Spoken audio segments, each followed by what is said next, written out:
बरं झालं मी इथे असा डायरेक्ट आलो ते, नाहीतर मला तर समजलंच नसतं ना माझ्या पाठीमागे तू काय कांड करत आहेस ते. मला फसवून या आरव बरोबर लग्न करायला चाललेलीस का तू? मानसच्या बोलण्यावर आत्ता मात्र सर्वांनी तोंडावर हात ठेवला. श्रीजा आणि मानस डेट करत आहेत हे बघून त्यांना आश्चर्य वाटणं तर स्वाभाविकच होतं. काय? तुला फसवून? व्हॉट यू मीन? त्याचं ऐकून आरवही काहीसा शांततेने पुढे आला. मानस आणि श्रीजा तर क्राईम पार्टनर होते इतकंच तर माहीत होतं त्याला. मग त्यांचं अफेअर कसं असू शकतं हाच त्याला प्रश्न पडला. हो, मला फसवत आहे ही मुलगी. आम्ही दोघं एकमेकांवर प्रेम करतो.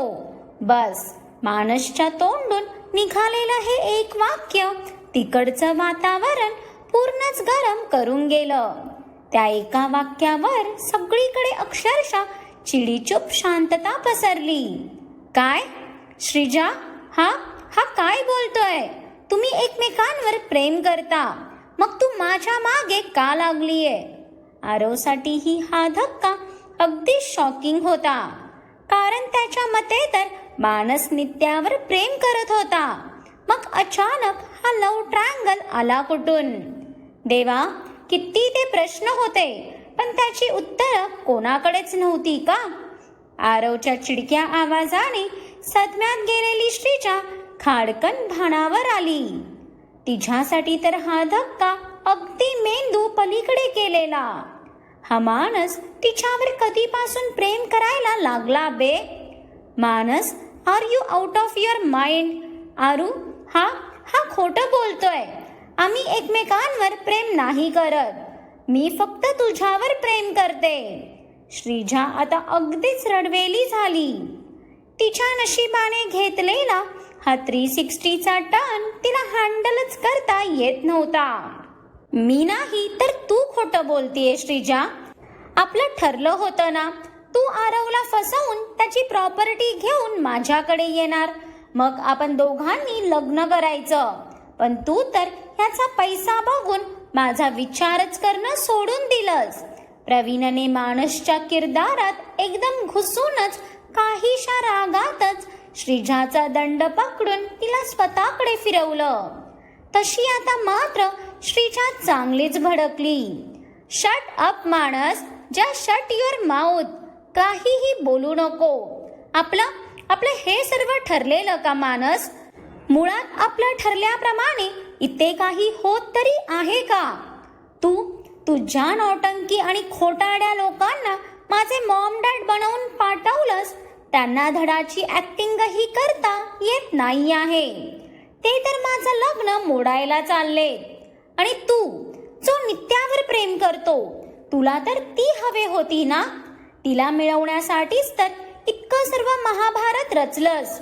आरवला ब्लॅकमेल करून नित्याला हर्ट करायला सांगून कॅनडाला पाठवलंस.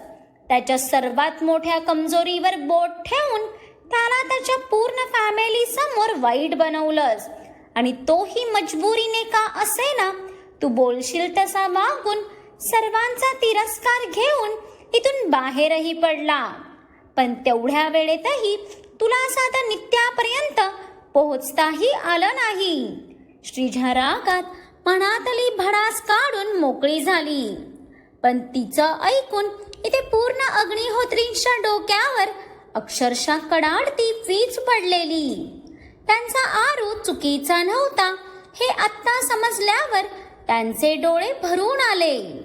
पण अग्नेयला ह्या गोष्टीचा बऱ्यापैकी अंदाजा असल्याने तो अजूनही शांत होता.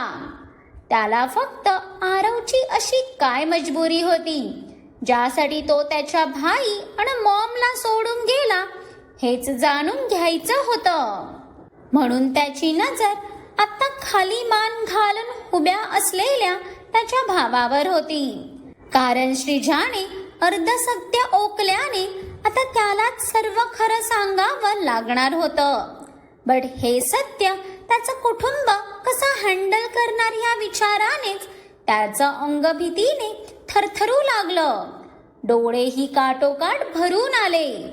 पण पण हे सत्य ऐकून इथे नित्या मात्र पुरती स्तब्ध झालेली. ती ज्याला भाऊ मानत होती तो तिच्यावर प्रेम करतोय हा तिच्यासाठी खूपच मोठा धक्का होता. त्यात आरवला तिच्या कारणाने इथून जावं लागलं. या गोष्टीने परत तिच्या हृदयावर घाव झाला. ओ व्हॉट अ जोक श्रीजा. म्हणजे स्वतःला राईट ठरवण्यासाठी निदान माझ्या समोर तरी खोटं बोलू नकोस. लुक ॲट हिम. आरव अग्निहोत्री आहे तो. अग्नेय अग्निहोत्रीचा छोटा भाऊ, ज्याच्या भावाचं त्याच्या अवतीभोवती इतकं प्रोटेक्टिव्ह शेल आहे. तर तो कोणाला का घाबरणार ना. आणि त्याची कायच कमजोरी असणार. प्रवीण आत्ताही तिला खोटं ठरवताना बघून श्रीजा रागाने चवताळून उठली. सध्या ती रागात तिच्या सेन्सेसच्या बाहेर गेलेली. तिने रागातच पुढे येत डायरेक्ट प्रवीणची कॉलर पकडत त्याला मागे ओढलं. का घाबरणार नाही ना तो.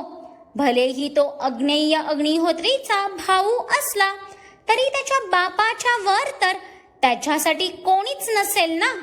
त्याचा बाप जो मागच्या 24 वर्षापासून आधी रमेश अंकल आणि आता तुझ्या तावडीत आहे. म्हणूनच तर तुझ्या हातात आली कटपुतली झालाय तो. श्रीजा तिच्या विक्षिप्तपणात बोलून तर गेली, पण मागे पसरलेली ती भयानक शांतता तिला अजून जाणवली नव्हती. तिचं ते एक वाक्य ऐकून त्या संपूर्ण हॉलभर अगदी भयान शांतता पसरली. जिथे आजची सिया आणि नित्या हे सत्य ऐकून अगदी सुन्न पडलेल्या, तिथे अग्नेयचे डोळे मात्र इतक्या काय शॉकने भरलेले की तो तडक उभा झाला. त्याच्यासाठी ही गोष्ट पचवणं सर्वात अवघड होतं.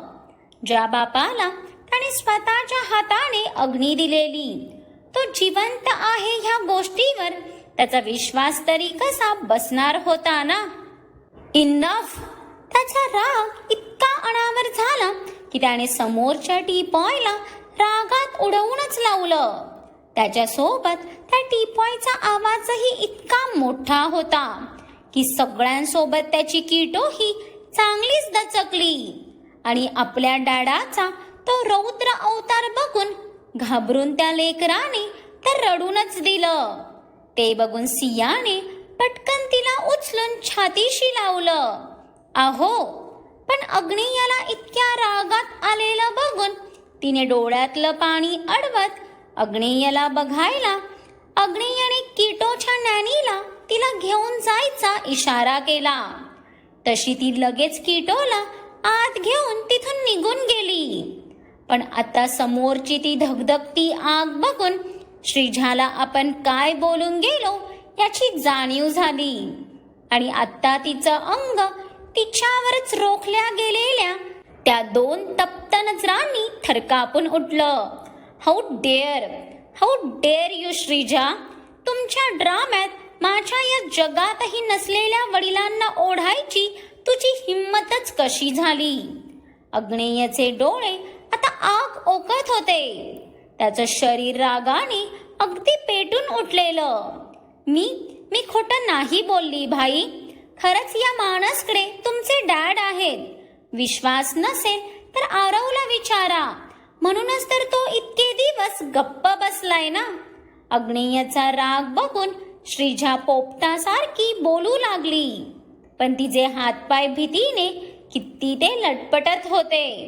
आजीने तर हा विषय कुठे गेलेला बघून त्यांनी डोळ्यांना पदर लावत बसूनच घेतलं. तशी सिया घाईतच त्यांच्या जवळ आली. अग्नेयचा अजूनही श्रीजावर विश्वास बसत नव्हता. त्याने त्याची शांशक नजर आरववर आणली. तो आता खाली मान घालून फक्त मुक्क अश्रू गाळत होता. ते बघून अग्नेय भरभर त्याच्या जवळ आला. आरव, ही काय बोलतीये. अग्नेयचा आवाज आता अगदीच कठोर झालेला. रागात त्याच्या कपाळावरच्या सर्व शिरा ताठ झाल्या होत्या.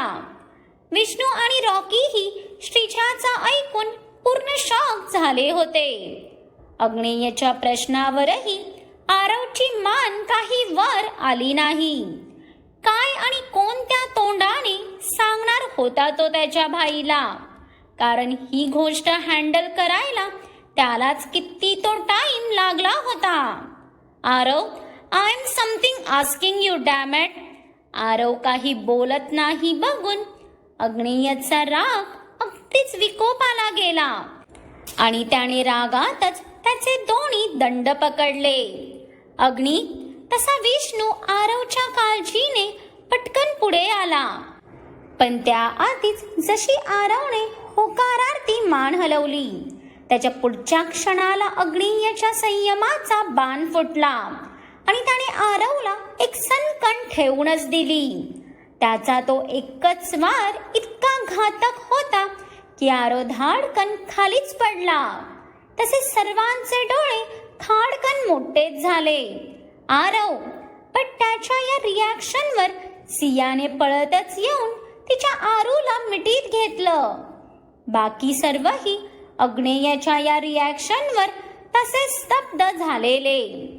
नित्या तर चालला प्रकार बघता मटकन सोफ्यावरच बसली, पण आता अग्नेय त्याच्या अवतारात आलेला बघून श्रीच्या तिथून पळ काढायचा विचार करत मागे फिरलीच होती.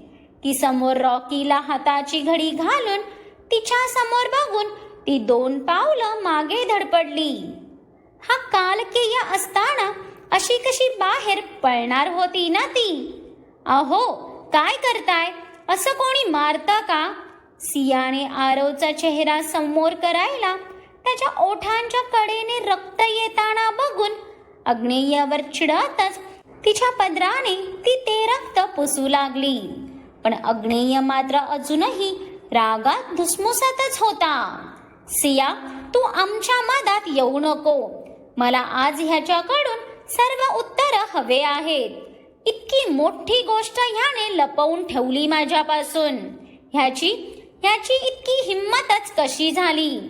डॅड, ते जिवंत कसे असू शकतात? ह्याला या लोकांनी मूर्ख बनवलं आणि हा ह्यांच्या बोलण्यात येऊन नको ते करत गेला. अग्नेय आरवचा परत रागात दंड पकडायला सियाने रागातच त्याचा हात झटकला. अहो, खबरदार, माझ्या आरूला आता परत हात जरी लावलात तर. तुम्हाला दिसतंय ना तो स्वतःही किती रडतोय ते. आधीच इतका तुटला आहे तो, त्यात तुम्ही अजून जखमा देत आहात त्याला. सियानेही आता आरवला तिच्या मिठीत घेत तितक्याच रागात तिची नजर अग्नेयावर रोखली. त्याची आरवशी बोलण्याची ही पद्धत तिला आवडलीच नाही. पण सियाचा मायेचा स्पर्श होताच आरवचा मात्र बाण फुटला आणि त्याने तिला घट्ट मिठीत घेत तो एखाद्या लहान मुलासारखा हमसून रडू लागला. ते बघून सर्वांचेच डोळे अजूनच वाहू लागले. आरू, राजा, सियाला तर त्याला असं रडताना बघून धस्सच झालं. आज तिच्या आरवला ती दुसऱ्यांदा इतकं तुटताना पाहत होती. अग्नेयनेही त्याचा तो आक्रोश बघून त्याचा राग आवरत केसात गच्च हात फिरवला. त्याला तर काहीच सुचत नव्हतं. हे असं सत्य ऐकून तो स्वतःच इतका बधीर झालेला की त्याला स्वतःचा राग आवरताच आला नाही. आरवने इतकी मोठी गोष्ट त्याच्यापासून लपवली यावर तो अक्षरशः तापून उठला होता. भाई, आय नो तुला माझा राग का आलाय, बट भाई, हे खरं आहे. आपले डॅड जिवंत आहेत. मी भेटलोय त्यांना. भले मला समोरून त्यांचा चेहरा आठवत नसला तरी मॉमच्या रूममध्ये असलेला त्यांचा फोटो माझ्या लक्षात आहे भाई. आपले डॅड खरंच जिवंत आहे. पण स्टील मी तुला नाही सांगितलं इतकी मोठी गोष्ट तुझ्यापासून लपवून ठेवली, कारण खरंच मी मजबूर होतो रे. माझं तुझ्याकडे सत्य सांगायला पडलेलं एक पाऊल आपल्या डॅडला आपल्यापासून खूप लांब घेऊन गेलं असतं. आरव सियाच्या मिठीत अगदी एका लहान पिल्लासारखा रडत त्याच्या भाईला सर्व सांगत होता.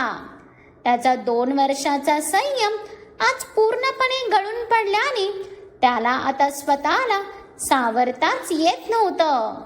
त्या 2 वर्षात सर्वात जास्त त्यानेच तर सहन केलेलं, पण आता त्याचं ऐकून अग्नेय मात्र गुडघ्यावर खाली कोसळला होता. आपले डॅड जिवंत आहेत या गोष्टीवर आनंदही व्यक्त करायला त्याचे इमोशन्स बधीर झालेले. अग्नी, माझा सूर्य जिवंत आहे. मला माझा मुलगा आणून दे. काहीही कर, पण माझा लेक माझ्या समोर आण. अग्नी, आता आजीचाही हंबरडा बाहेर पडला. तिचा लेक जिवंत आहे ऐकूनच जणू तिला नव्याने पाना फुटला होता. शेवटी आई होती तिची व्यथा तिलाच माहीत ना. पण त्या कोलमडायच्या आतच विष्णू त्यांच्या जवळ गेला. नित्या अजूनही सोफ्यावर तशीच बसली होती. तिच्या वडिलांची अजून एक काळी बाजू त्या लेकराच्या समोर आल्याने तिचं हृदय परत फ्रीज झालेलं. अहो, सियाला तर नक्की कोणाला सावरू तेच समजेना. तिच्या अहोंना असं शांत झालेलं बघून तिच्या हृदयात तीव्र वेदना होत होत्या. या घराचा स्तंभ होता तो, मग त्याला ढासळताना कसं बघू शकणार होती ना ती. आरवनेही सियाच्या मिठीतून मान काढत त्याच्या भाईकडे पाहिलं. भाई, सॉरी, प्लीज तू तरी मला समजून घे. मी मुद्दाम नाही केलं. तेव्हा तुला येऊन सांगितलं असतं आणि त्यांनी डॅडचं काही बरं वाईट केलं असतं तर मॉमच्या समोर तरी मी कसा जाणार होतो. डॅड गेल्यावर तिने व्हीलचेअर पकडली, पण ते जिवंत आहेत आणि माझ्या लापरवाहीने परत त्यांना काही झालं हे मॉमला कळालं असतं तर तिला सहन झालं नसतं भाई. आणि मी मॉमला गमावू शकत नव्हतो. प्लीज भाई, स्वतः हवे तितकं हर्ट होईन मी, पण तुला आणि मॉमला कधी हर्ट होईल असं वागूच शकत नाही. म्हणून आरव कंटिन्यू रडत बडबडत अग्नेयचा हात पकडून त्याला त्याची मांजू मांडत होता. तो अग्नीला शांत झालेला बघून इतका घाबरला होता की त्याला नीट बोलताही येत नव्हतं. पण त्याची ती दयनीय अवस्था बघून अग्नेयाने त्याला त्याच्या घट्ट मिठीत घेतलं. सॉरी भाई. पण आता त्याच्या भाईच्या मिठीत आरव अजूनच रडू लागला. तसे अग्नेयनेही त्याचे भरलेले डोळे मिटले. किती सहन केलं होतं त्याच्या आरवने. आधीच हळव्या मनाचा तो, त्याने आपल्या वडिलांचं सत्य कसं मनात ठेवलं असेल या विचारानेच अग्नेयचे हात त्याच्या भोवती अगदी घट्ट झाले. अग्नी, आरू, पण इतक्यात एका बाजूने आलेल्या त्या नाजूक आवाजाने अग्नेयचे डोळे खाडकन उघडले ना. मग तुम्हाला अर्ध्य सत्य तर कळालं आहे आणि या स्टोरीचा आत्तापर्यंतचा सगळ्यात मोठा सस्पेन्सही आज रिलीज झालाय. त्यातल्या अर्ध्या अधिक लोकांनी तुमच्यापैकी बरोबर अनुमान लावलेलं बरं. म्हणजे तुम्ही माझ्या स्टोरीत किती गुंतलाय ह्याची मला प्रचिती आली. Thank you so much. आणि आता बघूया कोण आला आहे ते. तुम्हाला काय वाटतं कोण आला असेल ते मला कमेंट्स करून नक्कीच सांगा. आणि हा आजचा भाग आवडला असेल तर लाईक आणि कमेंट्स करा आणि खूप साऱ्या लोकांसोबत शेअर करा. आणि ज्यांनी कोणी अजून माझ्या चॅनलला सबस्क्राईब नाही केलं त्यांनी आठवणीने सबस्क्राईब करा.